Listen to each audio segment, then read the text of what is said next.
የዋልባ የገዳም አባቶች ዶንኪ ቲዩብ ለምን ተገኙ?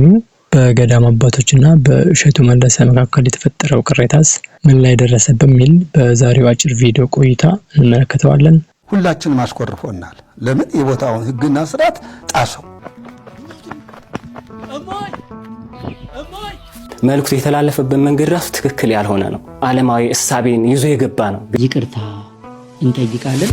በመጀመሪያ ግን ሁላችሁም ቪዲዮን ላይክ በማድረግ ጀምሮ ቢያንስ 3000 ላይክ እና ከዚያ በላይ ላይክ፣ ሼር፣ ሰብስክራይብ እያደረጋችሁ በቀጥታ ወደ ቪዲዮ እናልፋለን።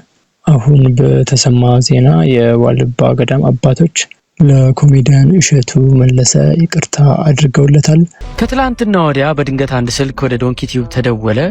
አጥፍቷም ለመገሰጽ ሳይሆን በየትም አናገኝህም ነበር፣ አናውቅህም ነበር። እሸቱ መለሰ እንግዲህ ከሰሞኑ የይቅርታ ቪዲዮ መልቀቁ ይታወቃል። ይህም እንግዲህ የዋልባ የሴቶች ገዳም ውስጥ የተቀረጸው የዶንኪ ቲዩብ ቪዲዮ አባቶችን እንዳሳዘነ፣ አንዳንድ ዓለማዊ የሆኑ ፊልም የሚመስሉ ቪዲዮዎች በገዳሙ ውስጥ መሰራት አልነበረበትም በሚል ገዳሙ የራሱ የሆነ ስርዓት አለው፣ የአምልኮ ስፍራም እንደመሆኑ መጠን የዋልባ ገዳም አባቶች ያላቸውን ቅሬታ አንድ ሚዲያ ላይ እንግዲህ ቀርበው በዶንኪ ቲዩብ በተላለፈው ቪዲዮ እንዳዘኑ ዓላማውም እንዳልገባቸው ጭምር ገልጸው መልእክት አስተላልፈው ነበር። ሁላችንም አስቆርፎናል። እሸቱ መለሰም ይህንን የአባቶችን ቅሬታ ከተመለከተ በኋላ ከአባቶች ጋር እሰጥ አገባ ውስጥ አልገባም፣ ይልቁኑ በመጸጸትና በመሰበር እጅግ መንፈሳዊነትን ተላብሶ የይቅርታ ቪዲዮም ሰርቷል። ይህንን ቪዲዮም የተመለከቱ አባቶች ከይቅርታው ቪዲዮ በኋላ የዋልባ ገዳም አባቶች ወደ ዶንኪ ቲዩብ ያልተጠበቀ ስልክ በመደወል ዶንኪ ቲዩብ ላይ መቅረብና እሸቱ መለሰን ማግኘት እንደፈለጉ አሳውቀዋል። ዶንኪ ቲዩብ ተገኝተው ይቅርታውን ተቀብለዋል።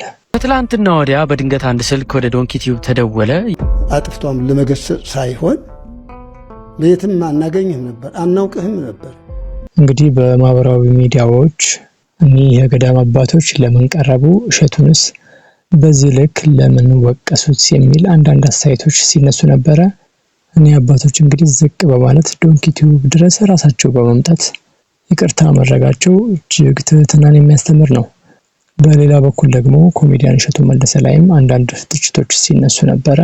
ባለፈው ጊዜ ኖርማል አይደለም በሚል የዶንኪ ቲዩብ ፕሮግራም ላይ ባምቢ አበሻ የተባለችን ወጣት ታዋቂ ቲክቶከር እንዴት ወደ ቤተክርስቲያን ገብታ ማስታወቂያ ትሰራለች፣ ጠዋት ቤተክርስቲያን ማታ ደግሞ ዓለማዊ ስፍራ እዚህና እዚያ መርገጥ ተገቢ አይደለም በሚል የሰራው ቪዲዮ ላይ አደባባይ ኃጢአትን በመስበክ አዋርድ ያላትን ሴት የገዳም ማስታወቂያ ስትሰራ ማየት ለታዳጊ ልጆች ምንም ያክል የቆሸሸ ስብዕና ቢኖራችሁም ቤተክርስቲያን በእናንተ ትወከላለች የሚል ግንዛቤ ይፈጥራል።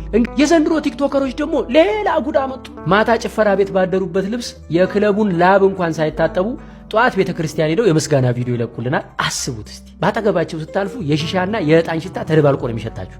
አንዳንድ ሀሳብ ሰጪዎች እሸቱን በዚህና አሁን ደግሞ ዋልባ ገዳም ውስጥ የተሰራውን ቪዲዮ ምክንያት በማድረግ እሸቱ መለሰም ያደረገው ድርጊት ተገቢ እንዳልሆነ ገልጸው ሁሉን እየወቀሱ ተመልሶ ጥፋት ተገቢ አይደለም በሚል እንግዲህ ሀሳቦችን ሲገልጹ ነበረ። ምን ነው ሊጠጡ ነው እንዴ? ይሄንን ምን ነው እየቆሸሸው አይደለም እንዴ? እኔ ከከተማ ያመጣሁታለሁ ሰጥቶታለሁ።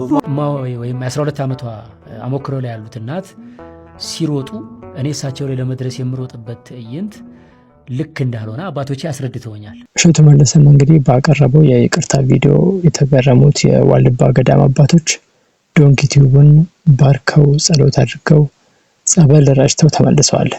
በዚህም ብዙ የዶንኪ ቲዩብ ተመልካቾች ለእሸቱ መለሰ እንኳን እግዚአብሔር እውነቱን አወጣለ በማለት ደስታቸውን ገልጸዋል። አንዳንድ ኮሜንቶችም እጅግ ያስገርሙ ነበር።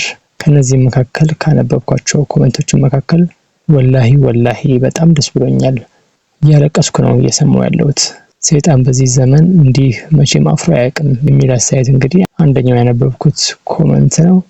ሌሎችም በርካቶች እንግዲህ እጅግ ደስተኞች መሆናቸውን እየገለጹ ይገኛሉ። እናንተስ በዚህ ጉዳይ ላይ ምን ትላላችሁ? ሙሉ ቪዲዮውን እንድታዩትም ጋብዛችኋለሁ። በቀጣይ በሌላ አስተማሪና ቁም ነገር አዘል እንዲሁም መንፈሳዊ ቪዲዮችን በዚህ ቻናል ላይ በተከታታይ የምናቀርብላችሁ ይሆናል። ቪዲዮ ላይክ ያላደረጋችሁ ቪዲዮን አሁን ላይክ አድርጉ። ለቻናሉ አዲስ ከሆኑ ደግሞ ቻናሉን ሰብስክራይብ በማድረግ ቤተሰብ ይሁኑ። ማንኛውም ሀሳብ፣ ጥያቄ፣ አስተያየት ኮሜንት ላይ ጻፉልን ወይም በቴሌግራም @ሄኖክ6679 በጽፉልኝ ደርሰናል። የዛሬውን ቪዲዮ በዚህ ጨረስን። ሰላም።